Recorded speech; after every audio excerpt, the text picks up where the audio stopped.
عراق کے دارالحکومت بغداد میں سویڈن کے سفارت خانے کے احاطے میں سویڈن میں احتجاجی مظاہرے کے دوران قرآن مجید کو نظر آتش کیے جانے کے بعد درجنوں افراد نے دھاوا بول دیا۔ سلوان مومیکا، جو کہ سویڈن میں رہنے والا ایک عراقی ہے، نے بدھ کے روز اسٹاک ہوم کی مرکزی مسجد کے باہر اسلام کی مقدس کتاب کی ایک کاپی کو آگ لگا دی۔ کئی مسلم اکثریتی ممالک نے قرآن جلانے کی مذمت کی۔ جمعرات کو بغداد میں سفارت خانے کے باہر ایک طاقتور عالم کی جانب سے ناراض احتجاج کی کال کے بعد ایک ہجوم جمع ہوا۔ یہ احتجاج سویڈن میں رہنے والے سلوان مومیکا نامی 37 سالہ عراقی شہری نے اسلامی مقدس کتاب پر پتھراؤ کرنے اور دارالحکومت کی سب سے بڑی مسجد کے سامنے کئی صفحات کو نظر آتش کرنے کے بعد شروع ہوا۔ عراق میں مظاہرین نے سویڈن کے سفارت خانے پر دھاوا بول دیا۔ جائے وقوع پر موجود AFP نیوز ایجنسی کے ایک فوٹوگرافر نے بتایا کہ ہجوم کچھ دیر کے لیے عمارت میں داخل ہوا اور وہاں سے نکلنے سے تقریباً 15 منٹ تک اندر رہا، جب مقامی سیکیورٹی فورسز کو تعینات کیا گیا۔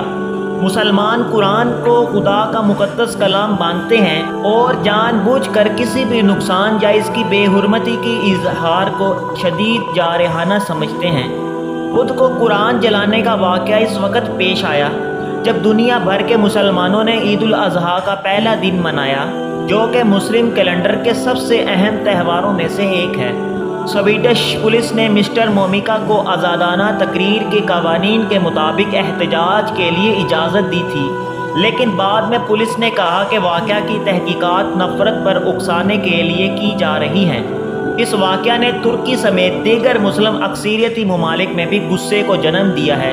نیٹو کا ایک رکن جو کہ سویڈن کو بھی رکنیت حاصل کرتا ہے، ترکی جو اس سال کے شروع میں قرآن جلانے کے احتجاج سے بھی ناراض تھا، نے کہا ہے کہ آزادی اظہار کے بہانے اسلام مخالف اقدامات کی اجازت دینا ناقابل قبول ہے۔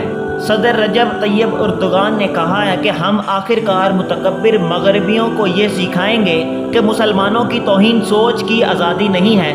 مشرقی وسطیٰ کے ممالک بشمول عراق، ایران، سعودی عرب اور مصر نے قرآن پاک کی بے حرمتی پر شدید غم و غصے کا اظہار کیا ہے۔ مراکش اور اردن نے اسٹاک ہوم سے اپنے سفیروں کو واپس بلا لیا ہے اور مراکش نے رباط میں سویڈن کے چارج ڈی افیئرز کو بھی طلب کر لیا ہے۔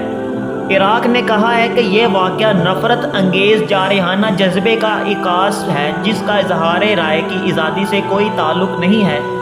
ایران نے قرآن مجید کو جلانے کے عمل کو اشتعال انگیز اور ناقابل قبول قرار دیا، جبکہ مصر نے اسے شرمناک فعل قرار دیا جو خاص طور پر اشتعال انگیز تھا کیونکہ مسلمان عید الاضحیٰ کے موقع پر اشتعال انگیز تھے۔